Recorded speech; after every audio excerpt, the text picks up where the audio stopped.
have to work together. With you.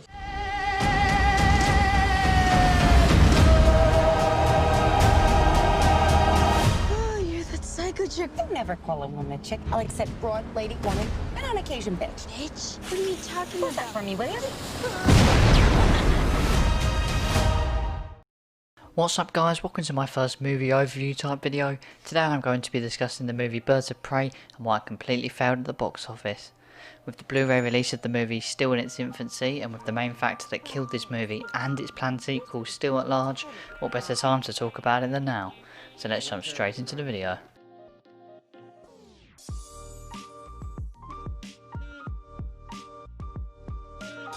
So this is basically Harley's own version of the Joker film from last year, but not as deep and 100% not inspired by Deadpool. Oh! Oh, hello.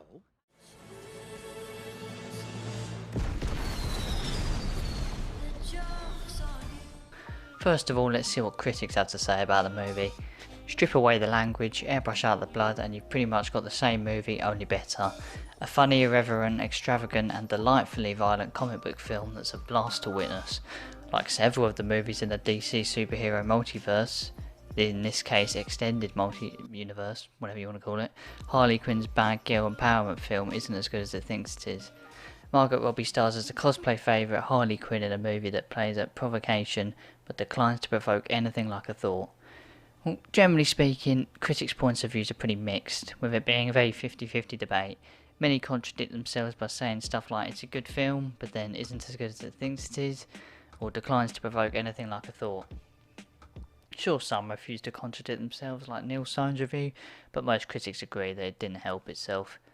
Personally, I think it was just in the wrong place at the wrong time, but that's me, and I'm not going to talk about my opinion too much, not until the end at least.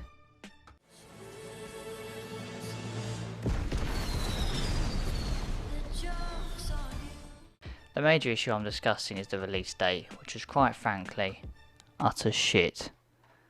This movie could not have been released at a worse time if they tried. The coronavirus pandemic, which I'm sure we're all sick of by now, completely cocked the film's performance from the beginning.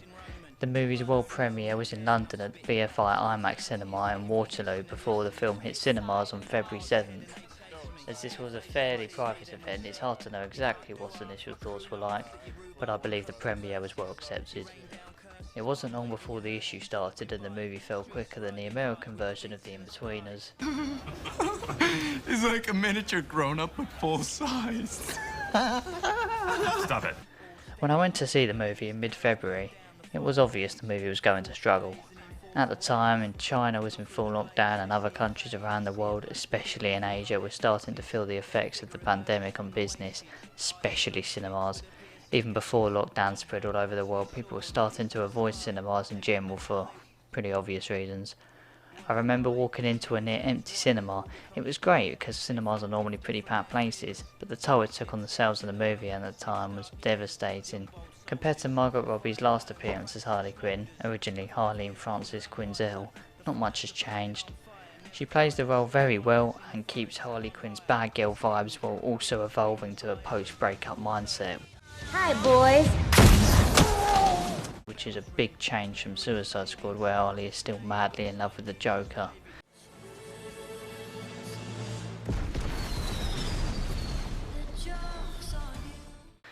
Moving on, let's do some quick maths. Birds of Prey had a budget of 84.5 million US dollars, or around 67.06 million pounds sterling. Meanwhile, Suicide Squad had a much larger budget of 175 million US dollars, or about 138.85 million pounds sterling. As Suicide Squad was always meant to be a much bigger movie, with multiple big name actors such as Will Smith and Margot Robbie herself, which many argue carried the movie, but regardless, I'm not here to talk about Suicide Squad. Point being, Suicide was always going to produce more profit for Warner Bros. But if, say, Birds of Prey was released when the market was similar to summer 2016, when Suicide Squad hit theatres, then it would have been a very different story. Birds of Prey completely flopped the box office. Whoa, hold up.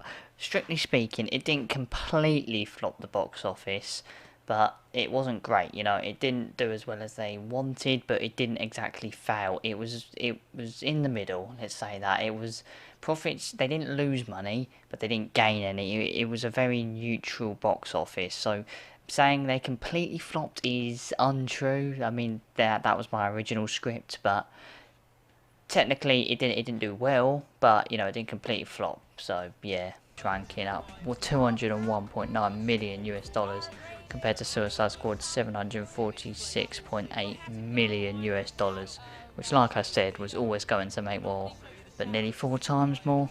Even the Lego Batman movie smashed it. It must be great to be Batman. Thank you. I'm blushing super hard under the mask. Not to say it wasn't a banging film, but still, that shouldn't have been the case. I should probably add as well that it was the worst movie opening weekend for any DC Extended Universe movie ever. So although over time it's evened out with money, initially it did do awful. Warner Brothers has recently stated that they are no longer interested in a sequel, which is sad considering the potential this movie had.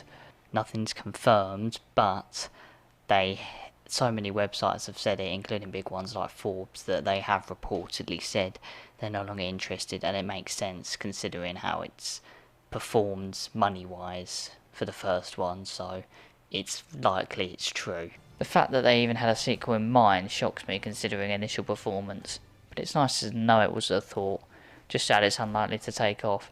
Even Rosie Perez mentioned a sequel in the Sci-Fi Wire video. And there's a sequel, hopefully, that is explored even further in the right, respectful way. Sure, she must have been referring to Birds of Prey as being a sequel to Suicide Squad, but I see it as previous hope.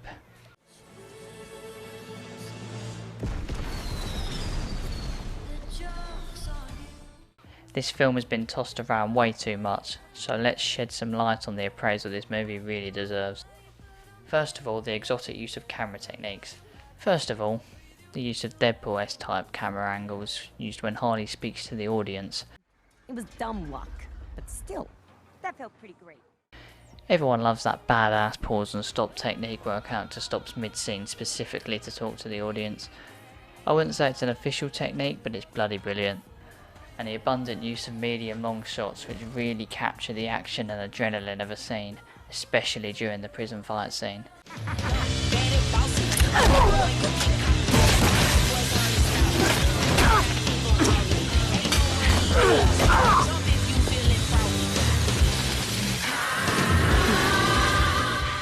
Pretty much every camera angle during this scene shakes at the same time, adding to the intense action that enrolls.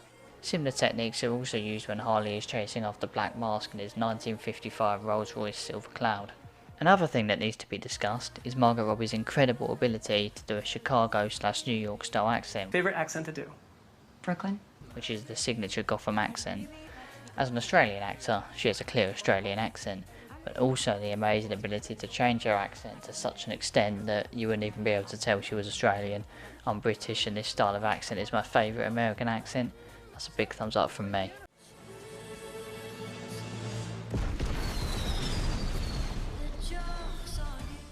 Moving on, the way male characters act in this movie.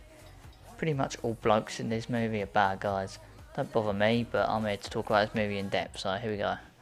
The only guy who is good is probably Doc, who lets Harley stay in an apartment above his restaurant, but even he eventually cashes in and leaves his restaurant for a new life. So that leaves, let's see, well actually there is one, Big Man Sal, who makes Harley's egg sandwich. Not gonna lie, that sandwich looks absolutely delicious, so props to Sal. He's literally the only guy who stays good throughout the entire movie. We only see him in one scene anyway, during the sandwich scene. Back to the bad guys. Literally as soon as Rennie walks into the police station, she is bombarded by male gaze and guys taking the piss. Some of it is a bit over the top, but then again, it is supposed to be Harley's empowerment movie, as much as it is for the rest of the to-be-called Birds of Prey.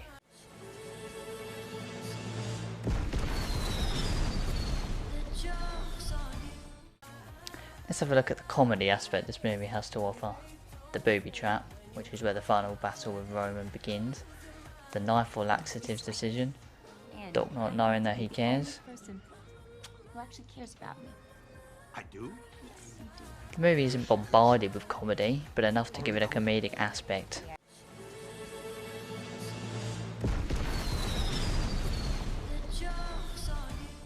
Well, now time for my personal rating. Well, camera techniques, I'll give it a solid 8. For plot, a 6. And for final verdict and overall rating, to a solid 8 out of 10. That brings this movie's rating to 22 out of 30. Very good indeed. Well, thanks so much for watching, especially if you've made it this far. If you want to see more of this, just let me know down below. Leave a like if you enjoyed, and I'll see you guys later. Goodbye.